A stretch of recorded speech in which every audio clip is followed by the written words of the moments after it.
मित्रांनो, शेतकऱ्याच्या चेहऱ्यावर चिंता दिसत आहे. या चिंतेचं कारण पाणी पाऊस काही येऊन राहिला नाही. त्याच्यामुळे शेतकऱ्याच्या चेहऱ्यावर चिंता आहे. कारण पाणी पाऊस जर नाही आला तर शेतकऱ्याचे का करावं का नाही काही समजून नाही राहिला. माणूस कितीही कोपला ना तरी चालेल, पण निसर्ग कोपला नाही पाहिजे ना. आपण निसर्गाच्या वाटत जाता निसर्गाशी छेडछाड करणे. पाणी पाऊस जर आला नाही तसंच जर चालू राहिला तर शेतकऱ्याचे दुःख त्याच्या चिंता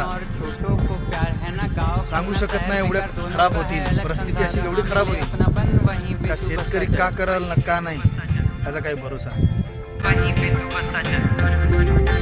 गांव से ही भारतीय संस्कृति बरकरार है, यहाँ पे अपनेपन की अलग ही मिठास है. खेतों में खाते जब रोटी और अचार है, माँ के हाथों में कुछ जादू सा ही प्यार है. पास